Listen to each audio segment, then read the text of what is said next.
वहाँ देखे सासू माँ। कहाँ बाड़ी? वहाँ तक क्यों नहीं खिला ऊपर? इनकरा कैसे लोग? कहाँ सासू माँ? हमके तो कहीं नहीं खिला ऊपर। फिर से नाटक करे लागली। सच कहता नहीं, वहाँ सासू माँ पड़ी। वहाँ देखिए आप लोग, देखो वहाँ सासू माँ पड़ी। नाटक अरे झूठ बोलत है, फिर झूठ बोले लगे। वहाँ तो क्यों नहीं खे? हमारी बात मानिए। अरे कहाँ बड़ी सासू? अरे नाटक कर दिया। हम वो देखी तो सही दिमाग ना। एकदम खराब हो गया। तो लोग कहीं देखा था नहीं? हाँ? के भाई? बाबा बाड़ी हमरे दरबार में जे आवेला बेगर नाचे ना जावेला तो कौनो बात नहीं खे। तोरा कुछ ना भइल बा। तोरा ऊपर कौनो प्रेत के साया नहीं खे। तू ठीक बड़ू बच्चा, एकरा के लिए जा सकेला। ई देखा हमर छौ आ गइल। तू ऐसे ही करेला। दीदी इली चाय और नाश्ता। ए वहाँ का रखत रे, यहाँ रखे रख। कहले रानी ना कि इनके रख के खेत में जाए पर इतना देर कहाँ हो गई? दीदी देखा तारा पति नियर हमनी ठल्ला ना बानी। 50 एकड़ के खेती के देखभाल अकेले करे नहीं। गेम खत्म हो जाई तो हम खा ले। जा। फिर से हमर छौ आ गइलो। तोरा ऐसे ही आवेला। छो आ गई।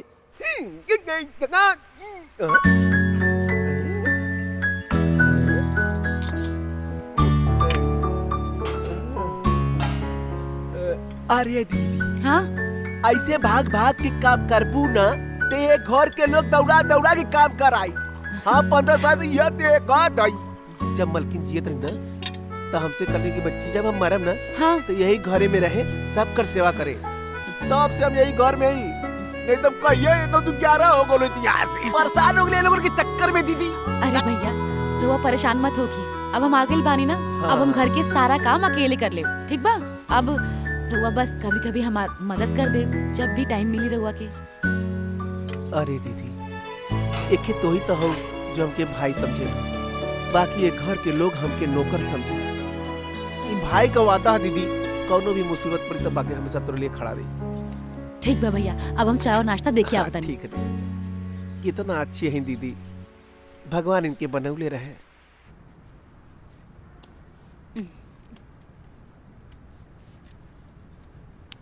दीदी हम नाश्ता रख देनी आपके। बड़ी कृपा हो गई महारानी जी का हमने के ऊपर, जौन के हमने के ख्याल आ गई। अरे हम पूछा तानी एक घर में बड़ छोट का कोनो इज्जत बा कि नहीं? माफ कर दे दीदी, अगली बार से हम और जल्दी लेकर आए। अच्छा नौकरानी आ गई बिया, सब काम अकेले संभाल ले बिया। अच्छा भैया।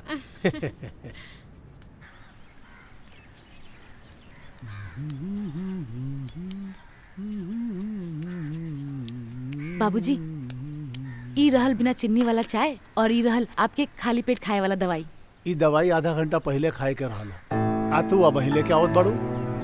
जैसे घर में तो बूढ़ पुरानी अब बाप के कोनो इज्जते नहीं खे। दा जाके कम से कम टाइम पे नाश्ता तो दे दी। हो बाबूजी हमके बस 20 मिनट दे दी, हम अभी लेके आवत नहीं।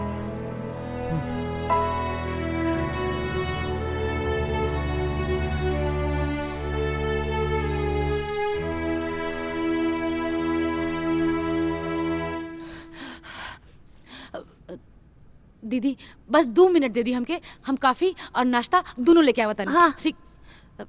अब हमरा लगता ना कि ये घर में हमनी के कौनो अधिकार नहीं खे। हमनी भूखे पेट रह ले के। जा तू अपन काम करा जा।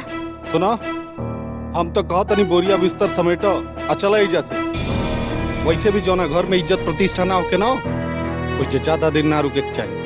जीजा जी रघु नाराज मत होगी, कल से ना हम थोड़ा और जल्दी उठ जाए और सारा काम टाइम से कर ले।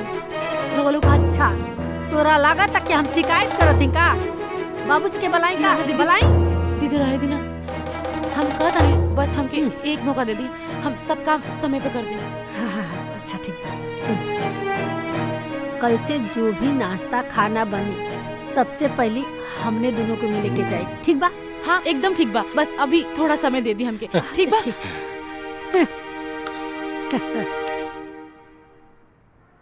हम का करी सासू माँ, घर में सबके खुशी खातिर हमसे जौन कुछ भी बन सकेला वो हम सब कही, लेकिन घर कैसे संभालल जाला ये हमके ना आवेला सासू माँ।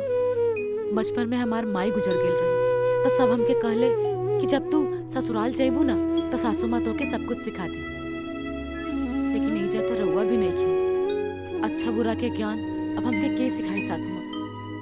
हमके ज्यादा कुछ ना चाहिए, हम बस इतना चाहता नहीं सासू माँ कि घर में सब लोग मिलजुल के रहें और खुशी से रहें। ओहो, शिकायत चल रहल बा वो हमरा माई से। दीदी, ए दीदी। हाँ का शिकायत करत पड़ी, आगे से संभल के रहिया लोग। छोटकी भौजी शिकायत करत बाड़ी वो माई से। शिकायत के अलावा तोरा कुछ आवाला कि ना? आय एक तो हमरा भाई से बड़ बाड़ी, झूठ बोल के तोर माई बाप बियाह कर देना, नहीं तो आज तक ना घर में कुआरे बैठल रहती, बुझली? अरे तनी सा काम का काली हलो कि लगलो शिकायत करे। अरे साफ साफ काहे नहीं खूब बोल दे, हमने के अपन काम खुद ही कैली हल जाए जा। अरे नाना दीदी, हम कोनो शिकायत ना करत रहनी। हम कौनो शिकायत ना करत रही तो का करत लिए? बुढ़िया के सामने भजन करत लिए का? आय ई बुढ़िया स्वर्ग से आई तोर हाल चाल लेवे, कुछ होखे वाला नहीं खे, समझली? अच्छा सुन, भूख बड़ी तेज लगल दिया, खाना वाना कुछ मिली कि खुद जाके बना लेवल जा? नाना दीदी, खाना बन गई बा, बस रोटी सेके दी बा। हाँ तो जाके जल्दी सेका ना, हमरा भूख लागल बा।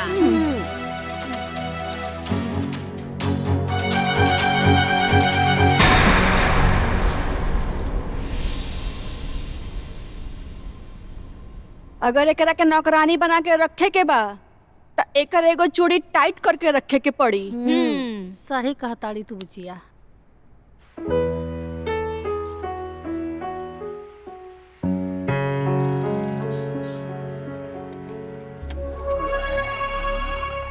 दीदी खाना निकाल दी?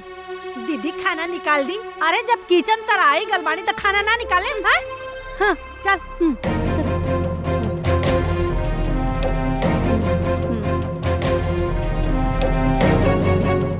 ले रह दी बस बस। दाल तो बड़ा मस्त बनल बा।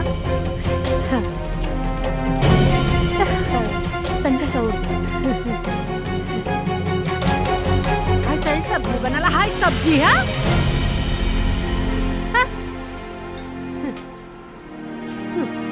दे बस इतनी रह दी। ऐसा ना सब्जी बनला, दे रोटी दे। देखा ये सब जरल जरल तो रोटी बना दे ले बिया। कुछ ना अरे हई दुन्नो कल मुहिया कुल जब मुंह खोलिए ता जहरे उगिलत रहिए कुल नागिन कहिन का।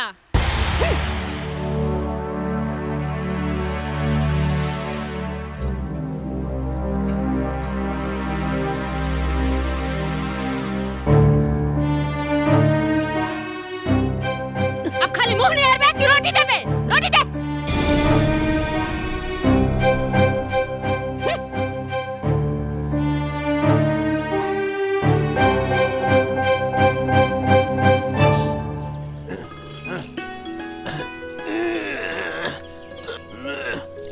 दीदी जी कुछ ज्यादा ना होता? का ज्यादा? दीदी ये घर के लोग ना तो के एकदम नौकर बना के रख लिया। हमके लगा तो ये बात अमन भैया से बोले के पड़ी। अरे ना बाबा, घर के काम करे से कोनो नौकर बन जाला का? हाँ छोड़ी जाए दी, रउआ केहू से कुछ मत कहे, ठीक बा? हम घर के सारा काम अकेले ही कर ले।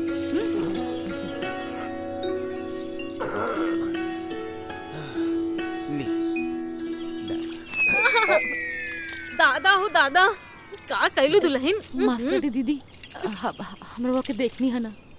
अब अरे कौनो बात ना। और बतावा दुल्हन, कैसन बाड़ू तू? हम एकदम ठीक बानी दीदी, रउआ अंदर चली ना, सभी लोग अंदर बाड़े। अरे वो लोग से का मिली जौन सीधा मुंह बातों ना करेले लोग।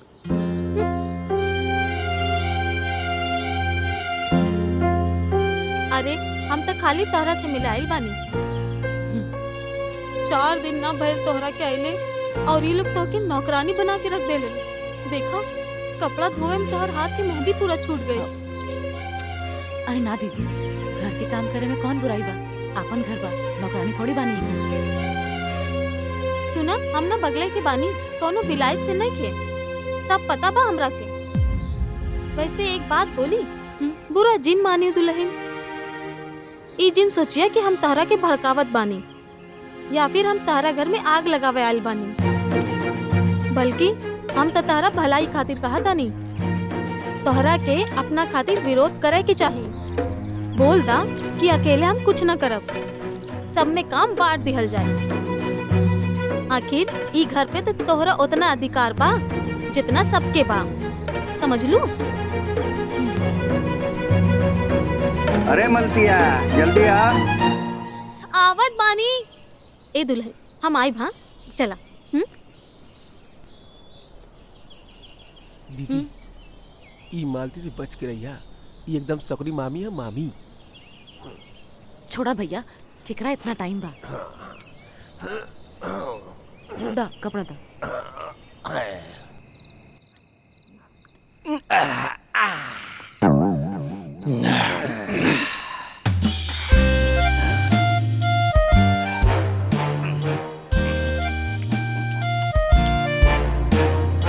लेला उठावा। हाईली बड़का पाहुन, अरे राहुल पसंदीदा पकौड़ा। बहुत बढ़िया। अरे वाह। और छोटका पाहुन खाते पसंदीदा मूंगफली और हाईली राहुल चटनी, चाटी और चाट चाट के पी ली। एक बात तबा, जौन इज्जत और प्रतिष्ठा रौरी घरे मिल जाला वो इज्जत कहाँ मिलेला हमनी की ससुरारी में। आई बात हम कविता के बार बार कहनी कि बोरिया बिस्तर बांधा और चला एजा से, लेकिन हमारे बतिये ना सुने ले। अरे भैया, ऐसे कैसे चल जाई?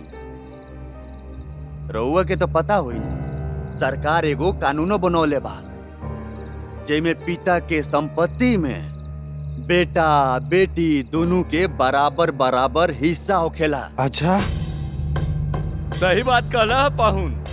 अब तू लोग बिना अपन अपन हिस्सा लिए एजा से जइया मत लो।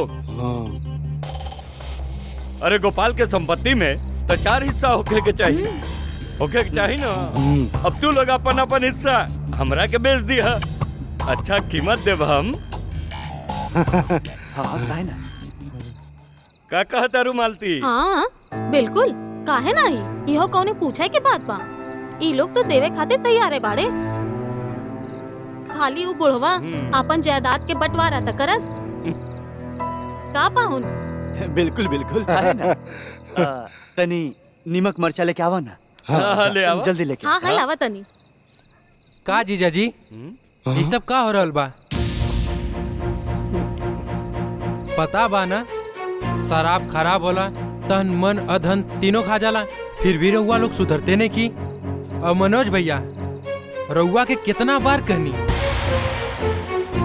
रउआ के पिए के बा तब पी, बाकी ये लोग के जन पियाई, लेकिन रउआ हमार बात सुनब तब ना।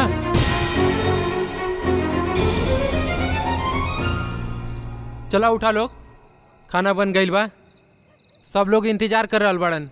चला चलो चलो।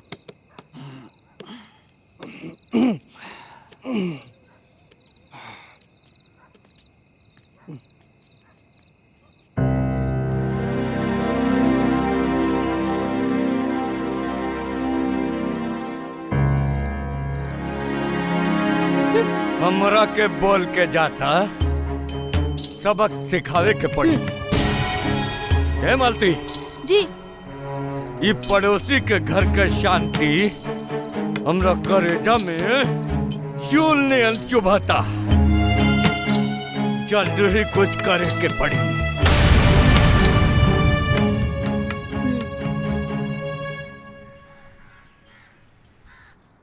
सासू माँ, काश आप जियत रहती तो आपके भी सेवा करे के सौभाग्य मिल जात, लेकिन अब तक आपके प्यार और दुलार खातिर हम तरस के ही रह जाए।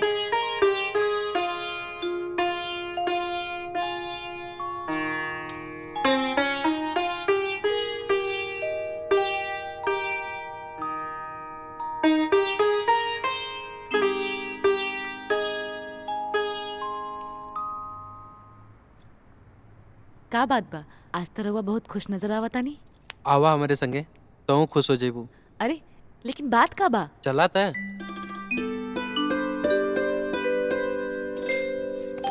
का बात बा? का भाई? रुका तय। टन टना। पायल बहुत सुंदर बा है ना? लेकिन वो हमके एक बात सच सच बताई, इतना महंगा पायल लावे खातिर पैसा कहाँ से आई? कुछ पैसा हमारे पास रहल, कुछ उधार ले लेनी है। गलत कहीं नहीं रहुआ, उधार लेवे के ना चाहत रहल हा। और वैसे भी हमरा पास तो पायल रहबे करे ना पहले से। लेकिन इतना अच्छा नहीं के। हाय देखा छम छम करता। जब तू एकरा के पहन के चलबू ना तो घुंघरू के मीठ आवाज सुनाई दे, जेके सुन के ना हमके बहुत खुशी मिली। एक बात कही, हमार सारा खुशी तो रहुआ बानी। हमार धन, हमार दौलत, हमार जिंदगी सब कुछ रहुआ बानी। और हमके रहुआ सिवा कुछ होना चाहिए। अब बातें में टाइम बर्बाद करबू कि पहन के दिखेबू? तो एक काम करी, रहुआ लेके आइल बानी तो खुदे पहना दी। ठीक बा।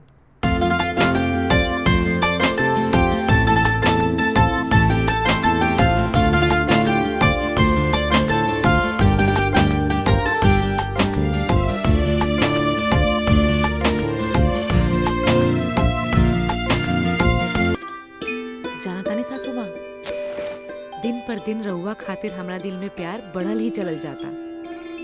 काश एक बार हम रहुआ के अपना आँखी से देख पाते तो हमार दिल के सुकून मिल जात अम्मा जी, और हमार जीवन धन्य हो जात।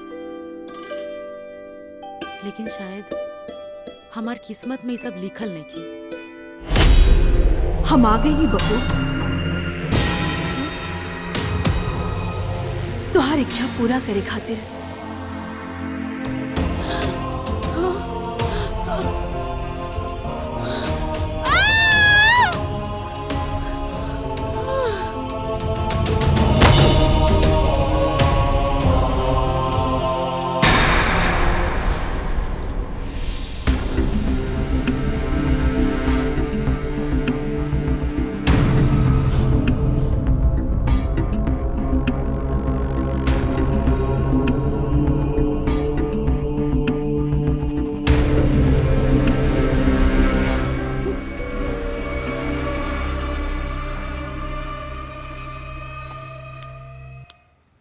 ए लड्डू।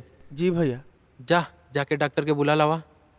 ठीक है जाती। ए रुक, आखिर भइल का बा पहले कर तो पता चले।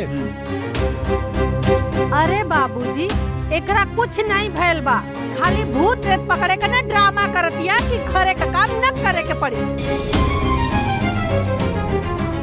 4 दिन उछल उछल के काम करत रहली है, अब नौटंकी दिखावल शुरू कर दिहली। जब काम करे के मन ना रहला तो बता देवे के चाहिए। आ तारा अइला से पहले भी ना ई घर में लोग रहत रहले, उनकरा के कभी भूत प्रेत ना दिखाइला। हम सच कहता नहीं जिया जी, हमके सच में सासू माँ दिखाई देली है और वो हमरा से बात भी कहनी है। चुप करा तू। दिन भर सासू माँ करेलू ना, उहे बहन तोरे दिमाग में बस गइल बा। गजब के मजाक बा। हमनी के माई हमनी के सपना में कबो ना लौकल, फिर तोहरा से मिले काहे आई? हमरा के सब मालूम बा कि कौन खेल खेला तियारी। ए दुल्हन, अगर जो हमनी के तारा पर बोझ लागतन जा तो एक बार बोल दो, ये घर छोड़ के चल जाए जा। ए कविता, अपन बोरिया बिस्तर बांधो। बोरिया बिस्तर बांधा? तोहरा संगे भीख मांगे जाई का? जवन जमीन जायदाद रहा तवन बेच के अपने बाबू माई का दवाई कर देला। एगो झोपड़ी बचल बा, जा तू ही जानवर जैसन रहा, हम कहीं न जाई। विदाई करके तो चल गइल बड़ा लोग, लेकिन कुंडली मार के एजे बैठल बड़ा लोग। शर्म नहीं खे आवत कि मायके में बैठल बड़ा लोग? सुनो तनी बाबूजी, काहे घर पर हमनी का अधिकार नहीं खे? भौजी का कहो तड़ी? केहू कतहू ना जाई, कान खोल करके सुन ल सब लोग।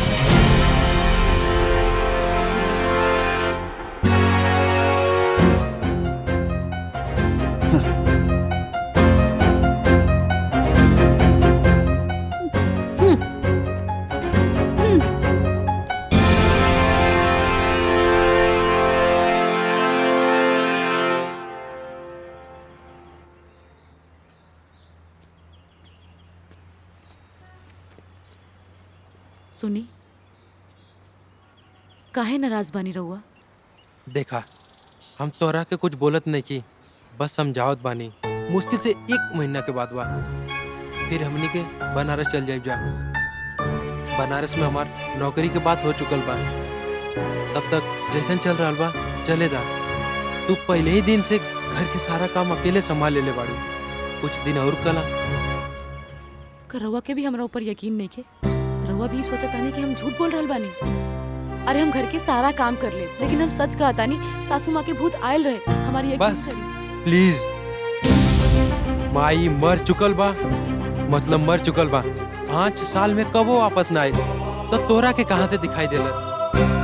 देखा, आज के बाद तोरा के माई की तस्वीर के सामने अगरबत्ती दिखाओ के कोनो जरूरत नहीं के, समझ लू? लगा था फोन नीचे में रह गई। तू बैठा, हम लेके आओ तनी।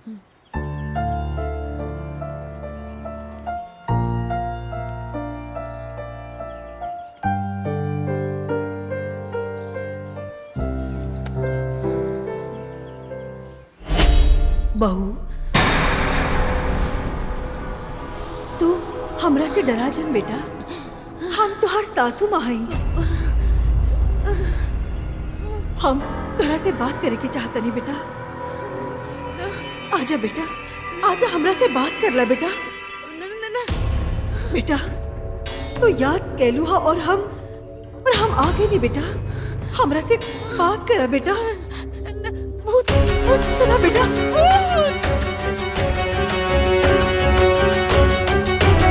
कहाँ बा? कहाँ बा? कहाँ बा? दिखाई तो नहीं दे। काम ना करे के पड़े। कहाँ बा भूत? अरे कहाँ कहाँ केहू तो नहीं अभी खिलो। तो एजा ही रहल सासू माँ के भूत। अरे पता ना कहाँ बा? माई के भूत हमनी के काहे नहीं लोकत बा? बतावा। ते पूरा परिवार के परेशान करे के ठेका ले ले बाड़ी का? अरे एकर नौटंकी तो हम वही दिने समझ गए नी, जौने दिन एकर बाप दहेज के पीछे नौटंकी कैले रहा। जैसे ना बाप नौटंकी बाज, वैसे ना बेटी नौटंकी बाज। अमन भैया, एकरा के तलाक दे के भगावे एक घर से। बस चुप करा लोग, बोलत नहीं की तो कपारे पे चढ़ गए वालो। अगर दोबारा तलाक के बात कैलू ना तो भुला जाए कि तू हमार बहन बाड़ू। और कविता दीदी, तोहरा के हम बियाह से पहले कहले रहनी ना कि दहेज लेके हम बियाह ना करब, फिर दहेज के ताना काहे मारा तारू? एगो बेटी होके दूसरा बेटी के सौदा करे में तोरा शर्म नहीं किया होत? अरे ये कनी के काहे डांटा तारे हैं? पहले अपना मेहरी के डांट, जौन भूत भूत करके दिमाग खराब कर देले बा।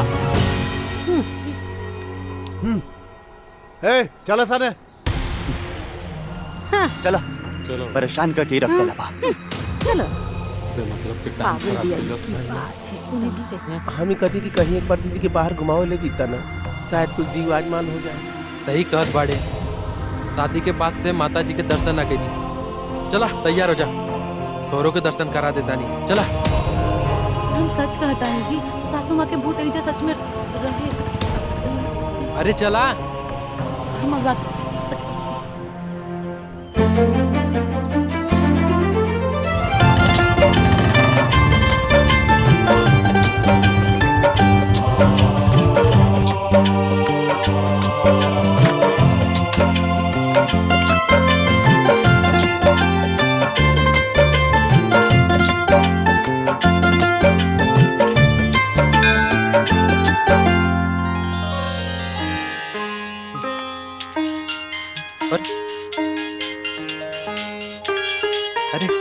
बनारस वाले का फोन आइल बा, तू ये जी रुका, हम बात करके आओ तानी। लेकिन हेलो, हाँ सर, हाँ सर बोलिए जी।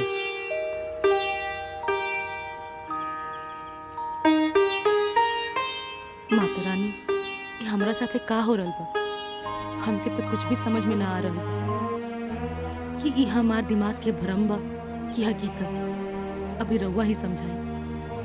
हमार मदद करी माता, हमार मदद करी।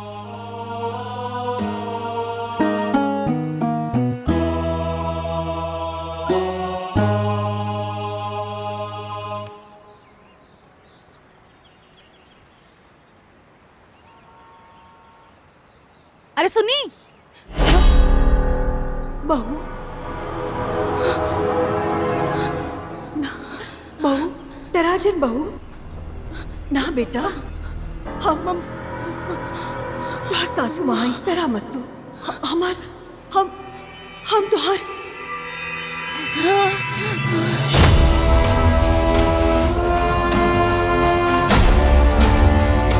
आराध्या आराध्या का भइल आराध्या उठा आराध्या आँख खोला आराध्या आराध्या का भइल तोरा के आराध्या आराध्या घोड़ा टिड़बिक गाड़ी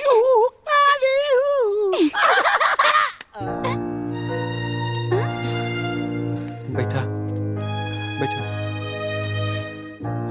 भैया का भइल दीदी के का भइल वगैरह करे का भइल अरे बोलत कहीं नहीं खस भइल का वो इनका के फिर से माई के भूत दिखाई देला से चाची तारा के दादी वाला भूत पकड़ ले बका। अरे चुप रह, चल जाके घर में पढ़ाई कर। चाची का बच्चा।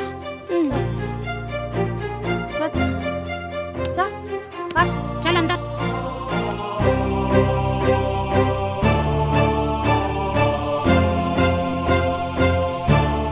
हमार बात कान खोल के सुन ले लो, या तो कोनो नाटक करत दिया या तो कोनो गंभीर बीमारी से परेशान बिया। अरे हमरा के त लागत था कि मानसिक रोगी बिया। एकरा के त कोनो पागल वाला डॉक्टर के दिखावे के चाहिए। बस चुप कर लोग। आराध्या कोनो पागल नहीं की, बस परेशान बाड़ी और आप लोग एके सहारा देवे के जगह एकर हिम्मत तोड़त बाड़ा लोग। चला आराध्या उठा।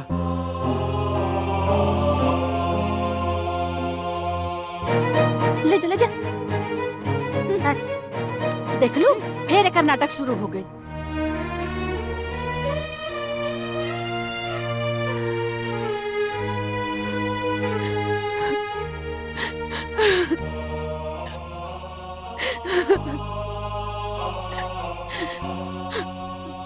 मत रोवा, सब ठीक हो जाएगी।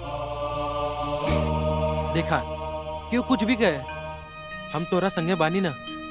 हमनी के जल्दी है बनारस चल जाए जा, तोहरा के कोनो अच्छा डॉक्टर से दिखा के इलाज करवाई। रउआ भी हमरा के पागल समझतानी। ऐसन बात नहीं के, तू रुका, हम तोरा ला पानी लेके आवते नहीं। तोहरा के दवाई खाए के बा ना। अरे सुनी, हमके रउआ से कुछ पूछे के बा। पूछा का बात बा, बोला।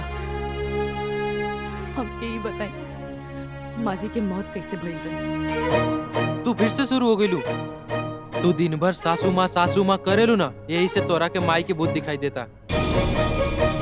देखी हमके का दिखाई देता का ना, वो सब रउआ छोड़ दे। बस रउआ हमके ये बताई कि सासू माँ के मौत कैसे भइल रही? तू सुनल चाहता रू ना? हाँ। तो सुना। आज से 5 साल पहले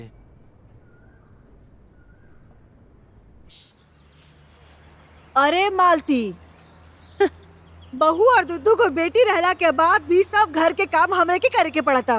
बुरा मत मानिया चाची, बाकी तू ही कपारे पे चढ़ावले बाड़ू, वरना बहुवन के इतना मजाल कि सासू के सामने बोल सकत। अरे बहुवन के तो छोड़ा, बेटी भी हमार कोनो बात ना सुनेली। दोनों अपना अपना पति के लेके जबरदस्ती घर में बैठल बाड़ी। कितना भेजे की कोशिश करनी, लेकिन केहू सुने खातिर तैयार नहीं की। पता ना भगवान, पता ना हमरा घर पर केकर नजर लागल बा। अरे हमार नजर लागल बा चाची तोहरे घर पर, ये तो कुछ ना बा। आगे आगे देखा कि हम का गुल खिलावतानी।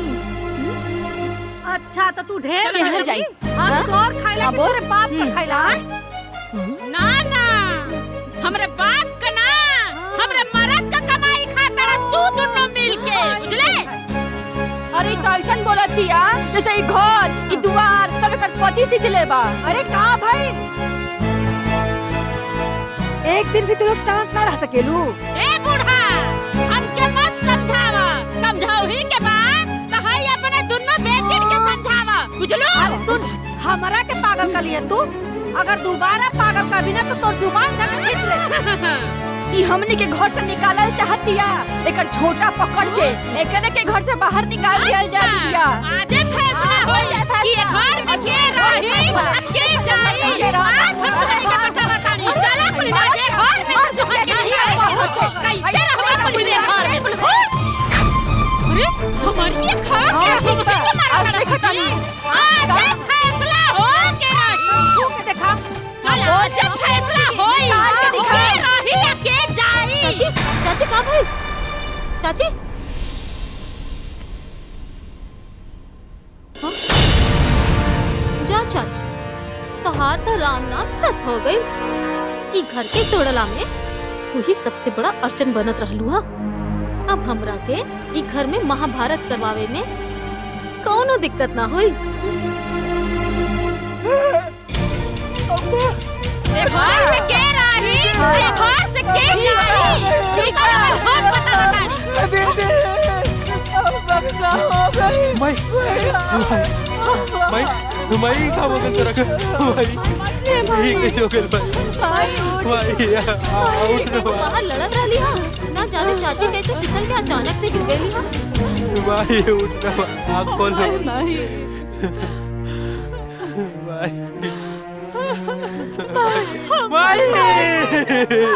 माई उठ माई ये सच बाकी भाभी और दोनों बहन के झगड़ा माई के जान ले लेला। बाकी वो सच बा कि आज के जमाना में भूत प्रेत जैसन कुछ नहीं के, सब तोरा मन के बहम बा। हाँ रउआ एकदम ठीक कर रहल बानी। भूत प्रेत कुछो ना होला, ई सब बस हमार मन की वहम ही बा। हाँ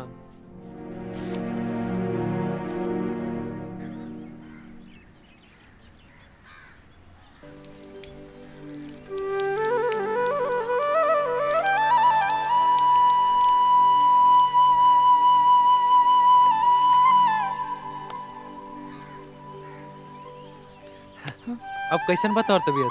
हम एकदम ठीक बानी। अब रउआ एकदम सच कहत रहनी हो कि भूत ऊत कुछो ना होला, ये सिर्फ हमार दिमाग के वहम हम। अब देखी हमके कहीं भूत भी नहीं के दिखाई देत।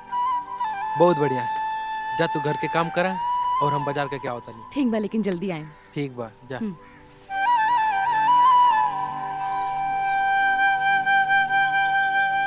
बहू बहू तू हमार पूजा करे बुला के लो, हमार पूजा ना कर का?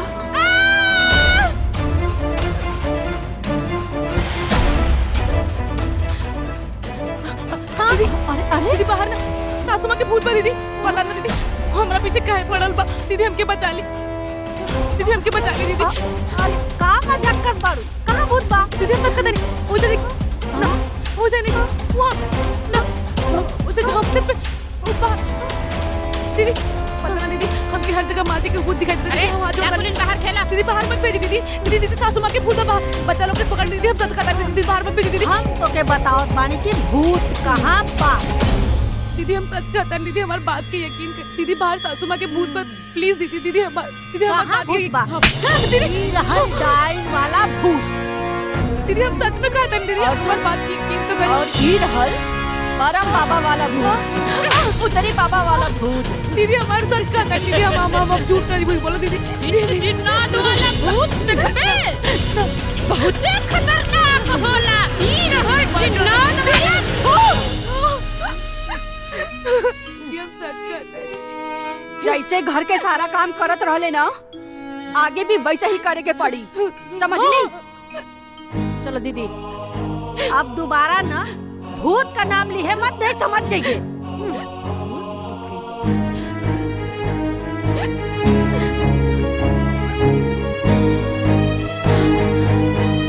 बहू तो जब तक हमार बात ना सुनबो तब तक तोहरा के ऐसे ही रोए के पड़ी बेटा।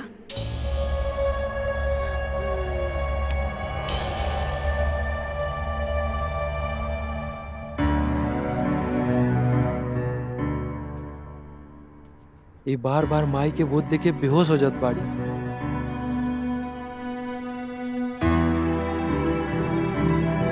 हमरा तो समझ में ना होता कि हम का करी।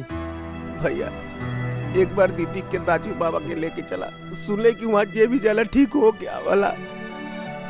ठीक बा।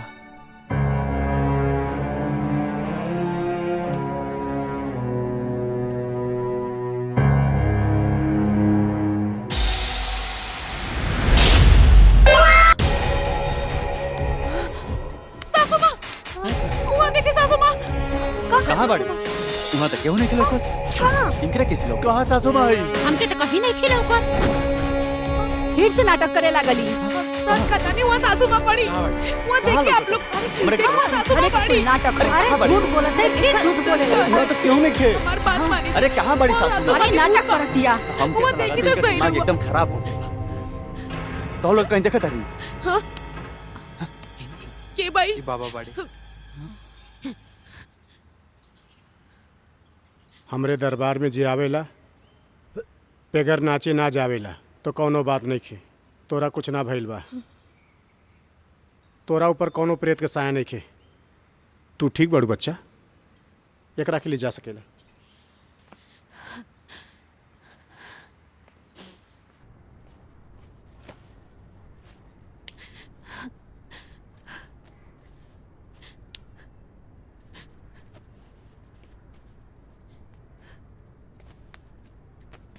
इतना रोए धोए के कौनो जरूरत नहीं के। हम तोरा के छोड़त नहीं की, ठीक बा? तोरा पापा से बात भइल है, वो तोरा के कौनो पागल वाले डॉक्टर से दिखाओ के कलन है। तू जैसे ही ठीक हो जीबू ना, हम तोरा को वापस लेवे आई। नीचे आवा, सब लोग तुम्हारे इंतजार कर रहल बाड़े। सुनी, हम सच में रउआ के पागल दिखाई देता नहीं।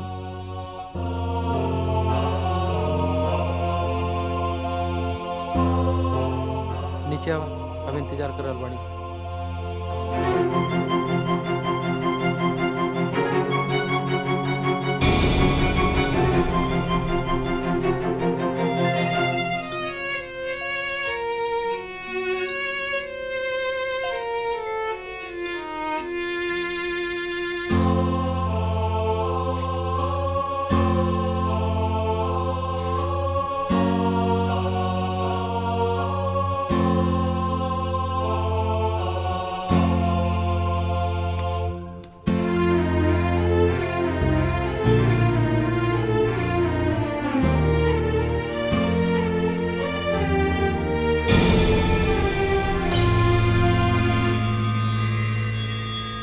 तू घर छोड़ के जात पड़ो बहू।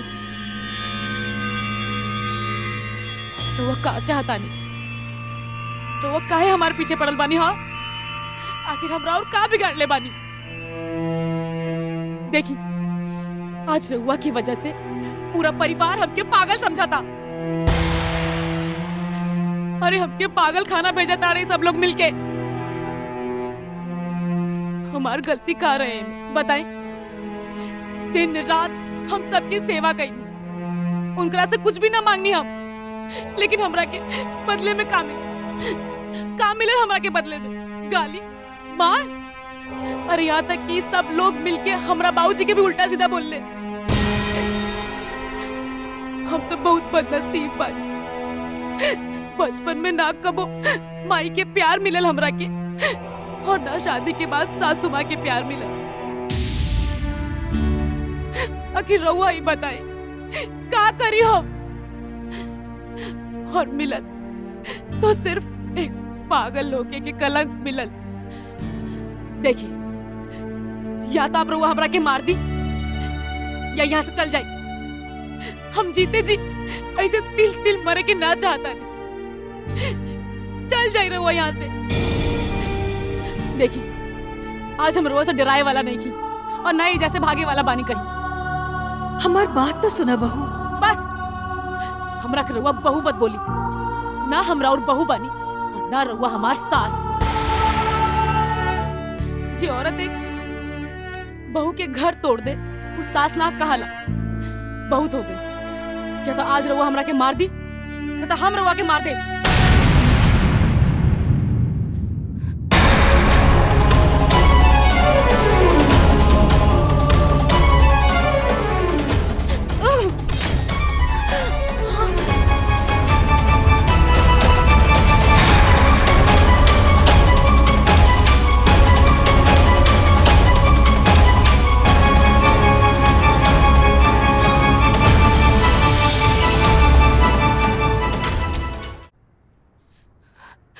बहू हम तो पहले से ही मर चुकल बाड़ी, तू हमके कैसे मारबू बहू? हम तो खाली तोहार मदद करल चाहत बानी बेटा। बेटा हमरा से डराए घबराए के कोनो जरूरत नहीं खे तोहरा के बेटा। अगर पहले ही दिन हमार बात सुन लेले रहतू तो आज ये दिन देखे के ना पड़त। मर के भी हमरा के मुक्ति ना मिलल बेटा। हम जौना दिन मरल रहनी ना वही दिन से हम भटकत हई। खाली तोहरा के छोड़ के ई घर में तोहरा के छोड़ के केहू दोसर न केहू हमरा के देख सकेला बेटा, और ना ही सुन सकेला। यही खातिर हम तोहरा से बात करे के कोशिश करत रहनी, लेकिन तू बेटा बार बार हमरा के देख के तेरा जात बाड़ू। लेकिन हम राउर मदद कैसे कर सकी? बहू हमरा के मुक्ति तबे मिली जब ई परिवार में शांति से सब मिल के रही, जब एक दूसर के प्रति भरल जहर जब खत्म हो जाई।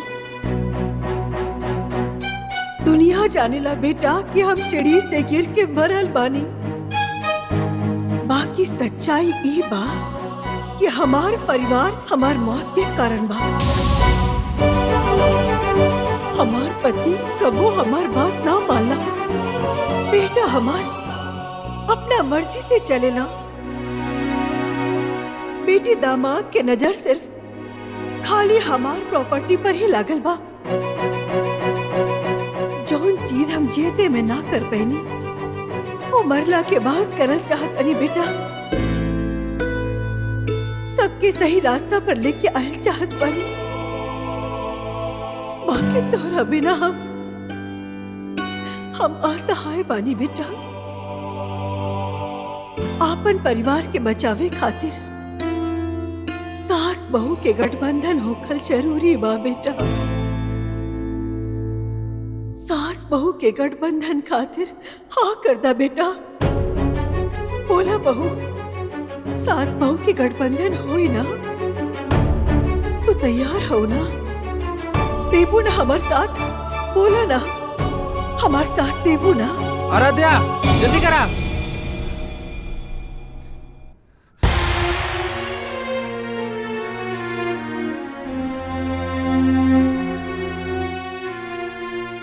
चाची चाची चाची हमने की छोड़ के मत जाना चाची, मत जाना हमने की छोड़ के चाची।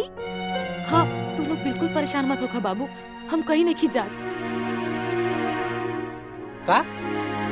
हाँ जी हम कहीं नहीं जात, कहे कि अब हमके माँ जी के भूत भी नहीं दिखाई देते। रवा लोग भी परेशान मत होखी। अगर फिर कलू माई के भूत दिखाई देता तब? देखी रवा बिल्कुल परेशान मत होखी।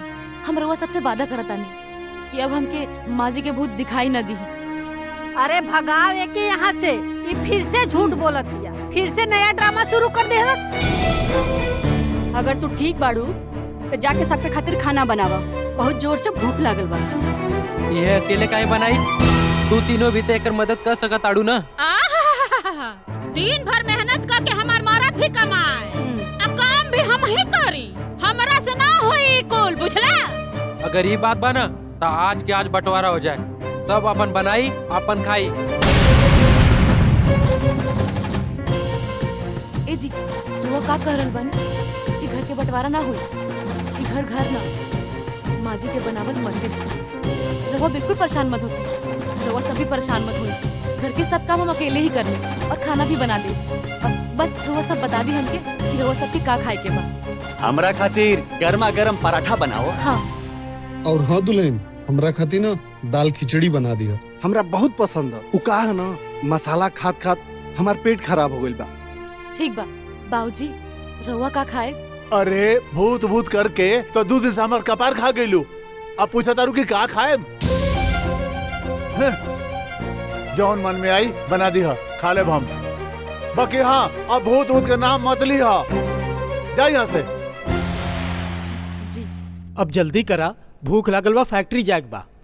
हाँ बस 2 मिनट दी हमरा के, हम माँ जी के बस अगरबत्ती दिखा के आवत है। का का? फिर से सासू माँ?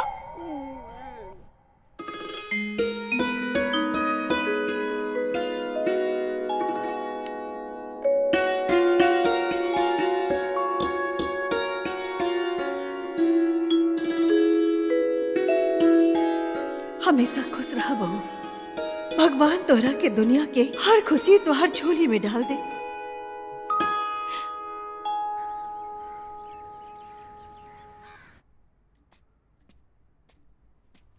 दीदी, ये आप दूजन के खाना रवा लोग खा ली। अरे इतना जल्दी खाना बन गई? लागत है कि थप्पड़ के असर जल्दी हो गई।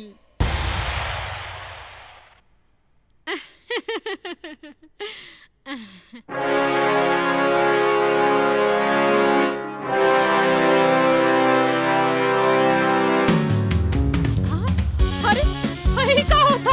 अरे ये क्या होता? ये क्या होता? ये क्या होता?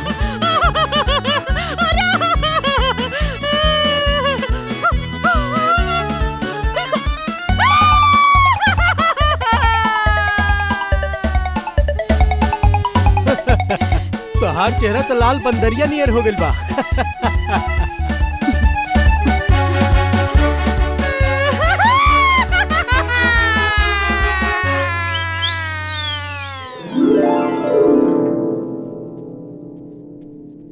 दीदी, ये रहल राउल खाना खाना खा लेम रहुआ। तू ठीक बाड़े ना?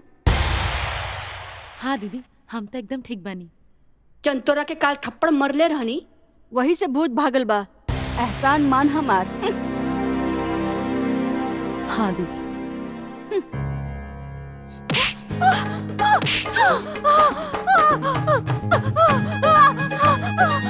अरे ये कौन पकड़ ले बा? अरे छोड़ रे। अरे बाहर आके जाना। ये कौन यो? का भइल दीदी? तबीयत तो ठीक बना राउल। पता नहीं कैसे गिर गई नहीं, जैसे लगा तो कोना गिरा दियालस। अच्छा ठीक बा दीदी, रहुआ खाना खा ले। कौन रहा? अरे बाप रे बाप, कौन रहा? हमरा के केड़ा के लसा। का 5 बोरी? हाँ। अरे 5 बोरी ना भाई साहब, हमरा कम से कम 20 बोरी चाहिए। यहाँ के ले जाए का 20 बोरी खाद लेवे हमरा आवे के पड़ी? हाँ जी। ए भाई साहब देखो, हमरे पास टाइम नहीं है, कोनो आदमी से तू भेजवा दो। ना हम ना भेजवा पाए। ना भेजवा पाइबो? ना। हैं? अरे काई दिन भर बतियावत रहला है? ए तनी बैठबू? हाँ। हेजा कुंडली मार के कबले बैठबू? अब तो हमरा शर्म आता है घर में रहला पो। एगो काम करो, अपना बाबूजी से बोल के अब बैंक में से पैसा निकलवा लो, आ गाँव चल के कोनो बड़ा सा कारोबार शुरू कर जाई। देखा जल्दीबाजी करबा ना तो मुंह जड़ जाई। थोड़ा सब्र करा, सब मिली। अरे जब अलगम हुई है लोग ना तो खुदे मिल जाई, अगर ना भी मिली ना तो हम जबरी छीन लेम। दीदी, जीजा जी, वो दोनों लोग के खाना, इराउर खातिर पराठा और जीजा जी राउर खातिर खिचड़ी। अरे वाह दुल्हन, हमार पसंद के दाल खिचड़ी।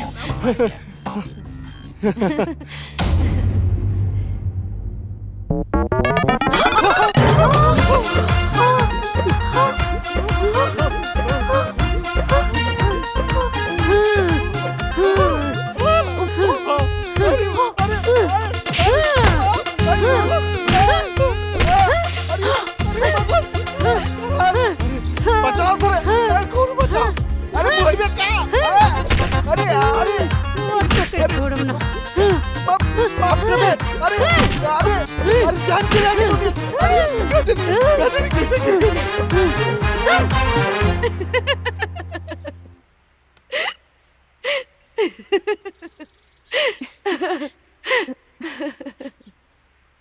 का बेटा, मजा आयल ना?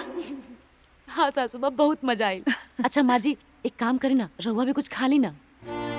बेटा, जौना दिन हमारा शरीर से प्राण निकलल ना, वह दिन से ई घर से खाना पीना बंद हो गईल रहल। ऐसन करे ना बेटा, तू कुछ खा ला। बहुत सारा आज कपड़ा धोवे के बा। बहुत तू कपड़ा धो ले लो बेटा, अब ई लोग से हम धुलवावा तानी। का हो छुटकी दुल्हन, आखिर लाग गईलू ड्यूटी पर? कम से कम 2-3 दिन चैन से आराम तो कर ले तू। भूत के नाटक कैले रहलू, बहुत अच्छा रहलू। बाकी तो के एक बात बताई, तोहार देवरानी और तोहार ननद बहुत दुष्ट बाड़ी सन। तोहरा के अपन अधिकार खातिर लड़े के तो पड़ी। वो कैसे? अभी हम तोहरा के बतावत हनी। हाँ। सुना अरे के छोड़ो बेटी, अरे अरे के मारा था, अरे छोड़ो हमरा के। अरे दीदी तोहार तबीयत तो ठीक बा ना? लागत तबीयत हमार तनी खराब हो गइल बा। हम आवत आनी। अरे ठीक करेगी ई तो बताते जा, तहार झुमका गिर गइल। अरे रुका। अरे बेटा, लगता कि एकरा के अच्छा से सबक सिखावे के पड़ी, काहे कि हमरा परिवार के यह बर्बाद कैले बिया। यो दादा फेफड़वा फाड़ देबू का? अरे ऐसे चला ताड़ू जैसे पिछवा से कोनो भूत दौड़ैले बा। हमरो के लागत गई रहनिया कुछ बात करे, बातों न कर पौनिया। तोहर पंचायत कबो पूरा भइल बा जे आज पूरा होई? देखी हमार दिमाग ना पहले से बहुत खराब है। अगर रउआ दोबारा कहनी ना तो लुलवा दे के बुझाई। बतावा, दिन दहाड़े मेहरारू अपना पति के मुंह कुचतिया। बाप रे भगवान।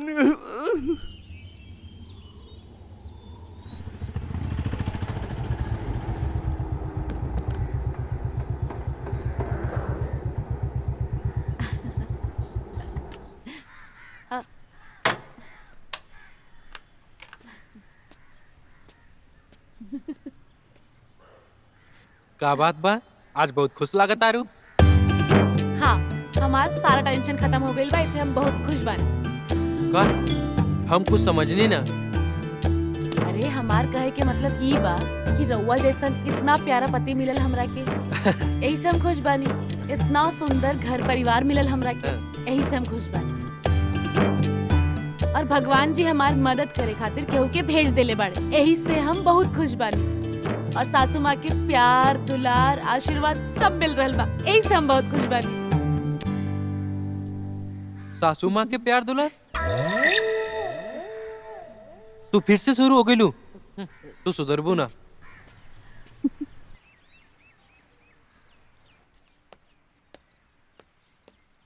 दीदी बाबूजी कैसे बदल गईली? पहले कहत रहली भूत भूत, अब नाचे गावे लगली। अरे हमारा लगा था ना कि माई का भूत ओकरा अंदर घुस गल बा। वो सब तो छोड़, कम से कम हमान के बैठल बैठल खाना तो मिलत बा और फ्री का नौकरानी भी मिल गई बा। अच्छा, फ्री के नौकरानी भी मिल गई बा? कैसन फ्री के नौकरानी हो? अरे वो दोनों मर्द मेहरारू मिल के हमारे मर्द का कमाई खाताना, तो फ्री के नौकरानी कैसन हो? ओइसे ओ हिसाब से तो तू दोनों भी अपने मर्दे के साथे हमारे मर्द का कमाई खाता रसन, तब तो तोहनो के हो गई नौकरानी। ऐसे कैसे हिम्मत भइल बोले का तोर? तो का कलेबे तो? बताई का कले?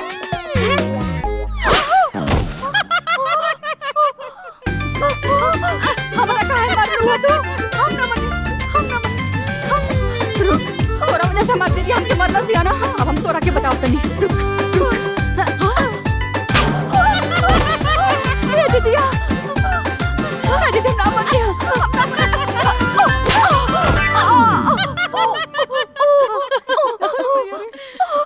काहे मार देते हमरा के बार-बार? तोरा के हम बताओ तनी। रुक बताओ तनी तोरा के हम। अरे दीदी तो खेल गई।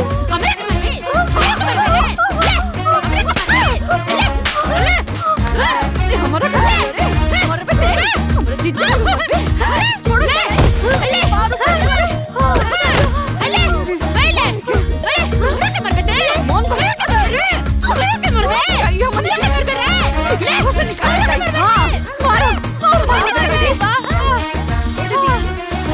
कुश्ती हो रहल बा का?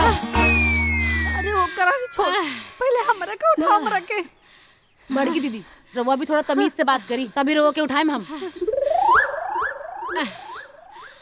इज्जत से वो तोरा से तोर बहुत चर्बी बढ़ गल बा। रुक हम तोरा के बताओ तनी।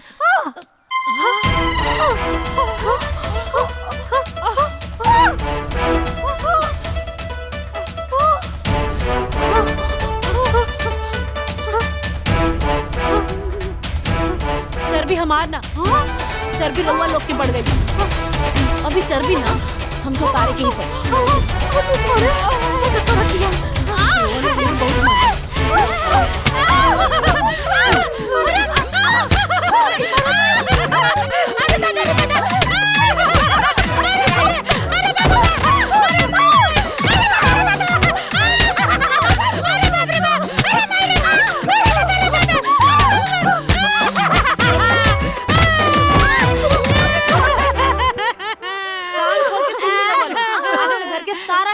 लोग करब, घर के कपड़ा भी रउआ लोग धोए, घर के खाना भी रउआ लोग बनाए, झाड़ू पोछा भी रउआ सब लोग करब। ठीक बा ना? चल निकलिए इधर से। बाप रे बाप, अरे भाई रे भाई,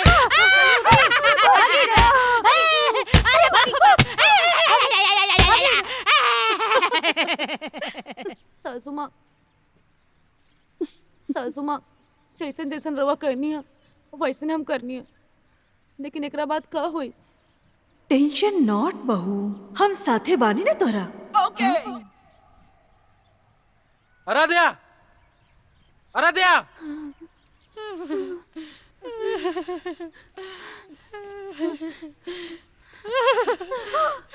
ये हम का सुन रहल बानी?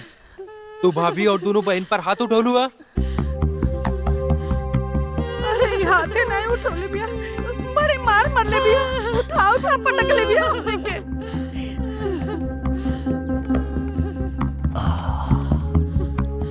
अरे ये सब सच नहीं की करवा की लागत है कि हम अकेले इन तीनों जन के मार सकत आनी। ये तीनों जन झूठ बोल रहल बाड़ी। कारे ऐसे कैसे झूठ बोले ले? सालिनी झूठ कबो ना बोल सकेले। साच का रहल बाड़ा। इन लोगन के डरल चेहरा देख के लागत था इन लोगन के साथे अंदर बहुत बड़ा अत्याचार भइल बा। ससुर जी जरूर एकरा ऊपर भूत प्रेत के साया आ गइल बा। ए कविता, हम तो ऐसे कहत न कि अपन बोरिया बिस्तर बानो आ चला एजा से। ए जीजा जी, रउआ मजाक कर रहल बानी का? जब हम कहत रहनी कि हमरा के भूत दिखाई देता तो रउआ सब तो हमरा के पागल कह देनी, और आज हम कहतानी कि हमरा कोनो भूत नहीं के दिखाई दे तो रउआ सब कहतानी कि हमरे अंदर भूत बा। देख ली बाबूजी का कहता रे। बस आप क्या हुई घर में भूत प्रेत के नाम ना ली। चला जाइए यहाँ से, अपन अपन काम करा लोग। हम घर में ना जाए, हमरा के बहुत डर लागत बा, हम ना जाए। का जीजा जी यही के पागल खाना भेज दिया जाए?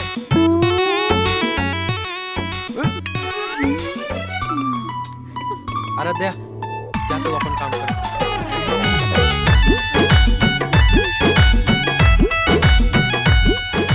भले ही पंचायत खत्म हो गई, बाकी हमरा तो लगा था जरूर ही घर में ना कोनो भूत प्रेत के साया हा। तू तनी अपन दिमाग ढेर के मत चला, बुझाइल? तनिके बचल बा उहो खत्म हो जाई। अरे भूत होखी तो निकल के बहरवे ना आई। और तू भूतहा सीरियल देखल बंद कर दे महारानी, बुझाइल? चला घर बतावा तानी, चला। हमरा के ना इन सबके सामने बहुत डर लगत रहे सासू माँ। अरे वो सब छोड़ा, कैसे लागल? मजा आयल ना? हाँ सासू माँ, वो तीनों के तीनों जन एकदम डरा गेल रहनी है, लेकिन सासू माँ ये सब करे से उन लोग सुधर जाइए ना। अरे तू परेशान मत होखा, ये तो अभी शुरुआत बा। आगे आगे देखा हम का करत बानी बेटा। ठीक बा सासू माँ। हाँ। लेकिन ये बात ना केहू के पता ना चले के जाए ना। अगर उनके पता चल गई ना तो बहुत दिक्कत हो जाए। का दिक्कत हो जाई? पता चल गइल बा। दीदी एक बात बतावा, तू बतियावत किस रालू हो?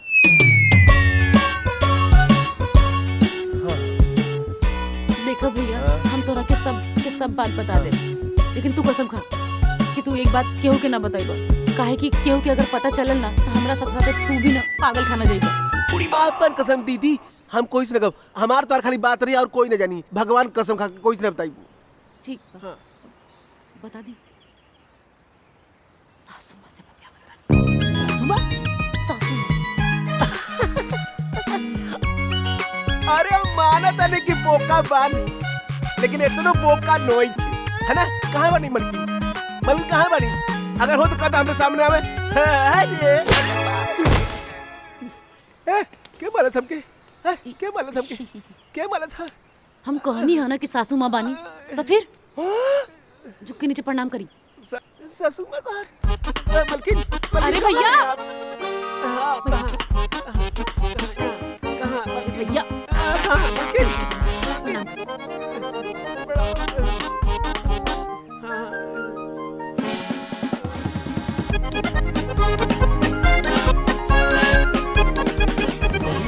ये तो बहुत बढ़िया बात बा। जब सास बहू का गठबंधन हो गल बा तो हमू आपके साथे बानी। जल्दी बताई, ई लड्डू ये लोगों के डर वाले दवाई कब खियाई?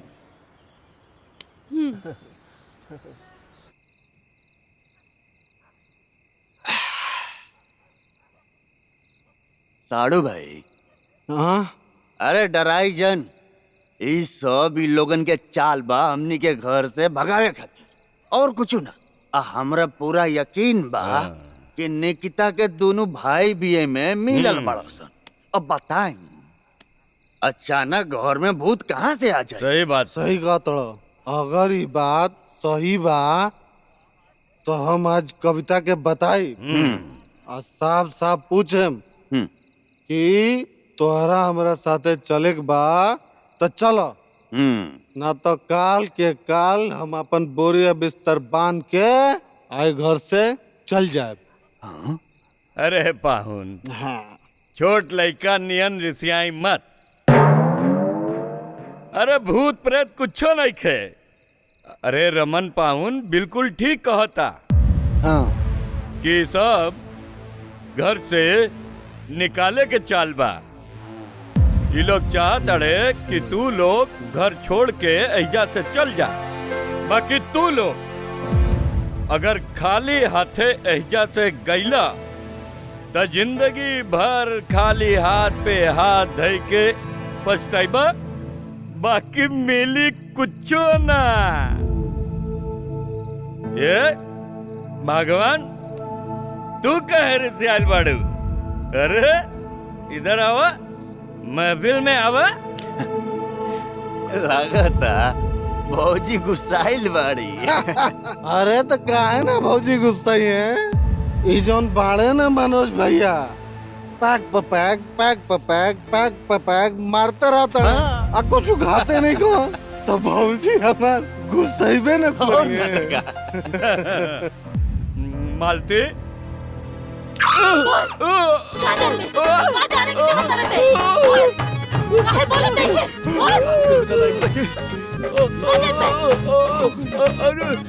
तोरा का हो गए? कोनो पागल से नहीं थे।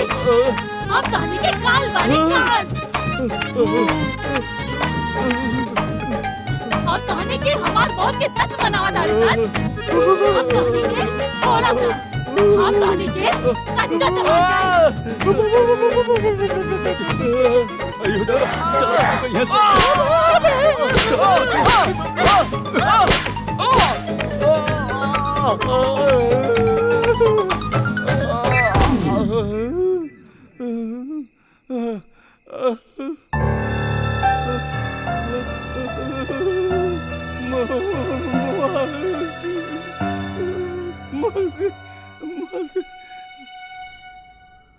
अरे ये सब कपड़ा भी ठीक से अलमारी में ना रख सकेले, सारा काम हम ही करे के पड़ेला।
कविता कविता का हबट कविता अरे का भाई काय परेशान के लिए बड़ी रहुआ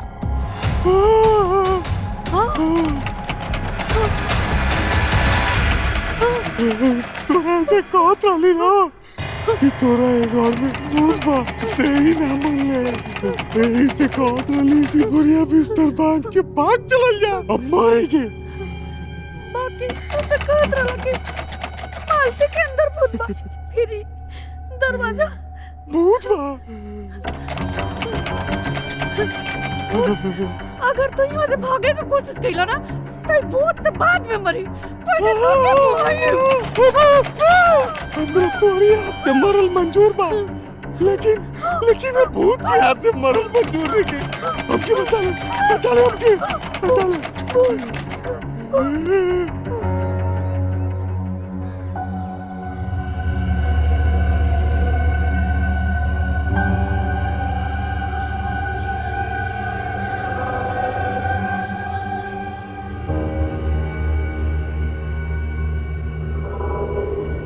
आखिरी घर में हो का रहल बा। बड़की भौजी कहतारी कि सोनुआ के अंदर भूत समाइल बा। बड़की दीदी और बड़के जीजा के भूत की आवाज सुनाई देता। अब भूत की मुंडी निकिता दीदी के अलमारी में दिखाई देता। अब ओइजा खोजला पे कुछ न दिखाई देता। अब बड़का जीजा देसी दारू पी के मनोजवा से झगड़ा कैले हुई है और कहा तारन मालतिया के अंदर भूत समाइल बा। अब बाबूजी आखिरी घर में हो का रहल बा। अरे ना ये देवर जी हम सही कहा तानी। राते सोनुआ हमके खूब पिटले बा, घुमा घुमा के चोटी खींच के मरले बा। हमरा तो बुझाता ये देवर जी एकरा अंदर जरूर कोनो भूत पिचास समा गइल बाटे। भूत नहीं की तू भूत तार पापा भूत। ए सोनू भूत तारा में नहीं खे, भूत तो मलतिया के अंदर बा। हमनी के आँखी से देख के आईनी हजा।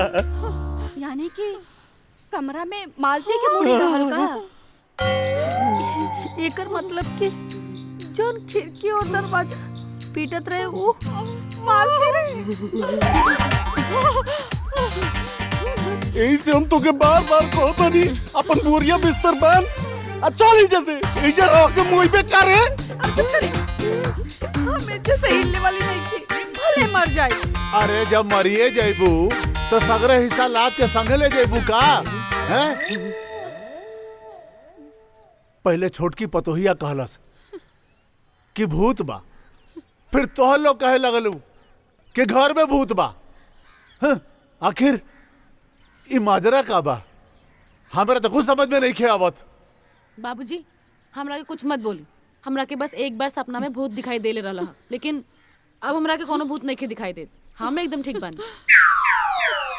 बाबूजी शंका ही भूत होला और कुछ ना।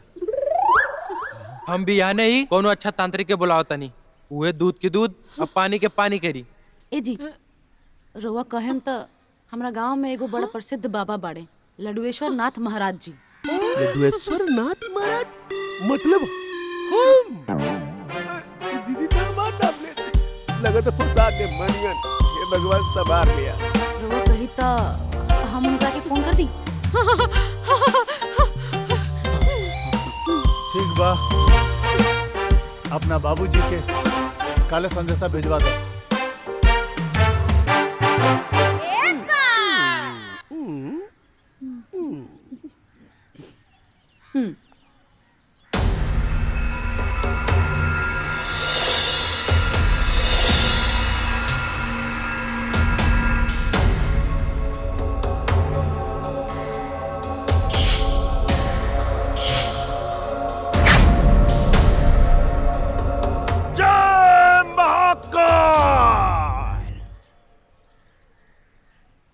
हम हई श्री लडेश्वर नाथ महाराज।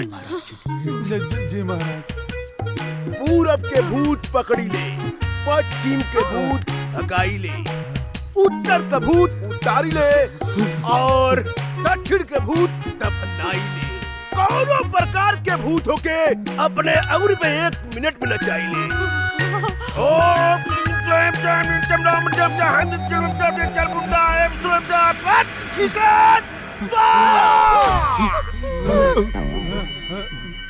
हाँ बाबा, अलमारी में ऐसने मुड़ी रहल। मूर्ख औरत, ई त हमरे परदादा का चमत्कारी खोपड़ी बा। ओइसे ही घर में भूतन का मेला लगल बा। काली में काली में काली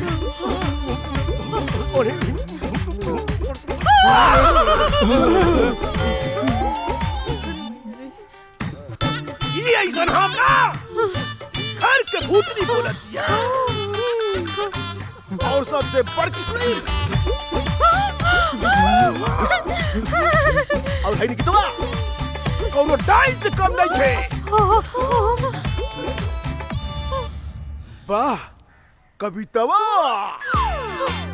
काली नागिन की भूतनी, जहरीली जिल्द एकरा संगे बा। और सबसे बड़ा भूतनी जौन ओकरे संग रहले, गाड़ी के पीछे से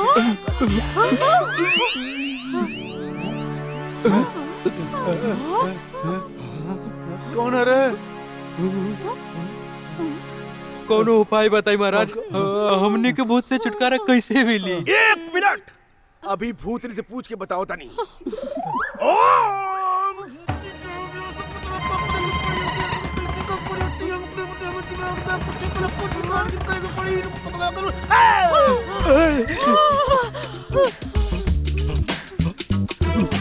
हम कहले रहनी ना कि तोहे भूतनी बाड़ू, हमरा के रात भर पिटलू है। देखी, हम कोनो भूतनी उतनी तो नहीं की, लेकिन रघुआ ठेरे बोलब ना तभी हम पूछे बुझाई। बुझ गईली भूतनी जी, केहू और ना घर के मालकिन बाड़ी।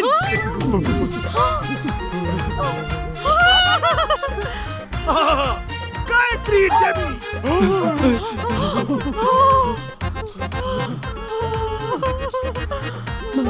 रउआ सब लोग हमरा के ऐसे काहे देखा तानी? हम कुछ ना कहीं नहीं है। हमरा लगे बस एक बार माँ जी सपना में आयल रहनी, लेकिन अब कबो न दिखाई देता नहीं वो हमरा के। तू सब भूतनी देखा चाहता लोगों ना, तो दिखा। तू सब भूतनी की ना देख पाई बा, लेकिन भूतनी तो लोगन के हमेशा देखा था। हम अपने दिव्य दृष्टि से देखा था। नहीं तू सबके अगल बगल मौत मंडरा रहल बा। अरे महाराज, डरवा के मुंह आइए देबा का हैं?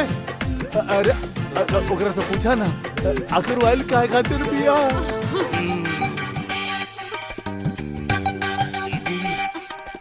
हमके फंसे वाला है। हाँ, ध्यान से सुना लोगन, खास तौर से घर के महिला। सुना, ध्यान दो। माता जी रिटर्न हो चुकल बानी। दुनिया की कोने भी ओझा तांत्रिक उनके अपने बस में ना कर सकेला। बात जब चाहिए भूतनी तोलों के पास आ और बस भी कर दे। भूतनी का बात अगर मनवा तो भूतनी तोलों के बख्श दे। समझना बात लो? सब बात मारे खातिर तैयार बनी बाबा। पूछ के बताई भाई के का चाहिए? 1 मिनट पूछ के बताओ तनी। जल्दी बताओ भूतनी।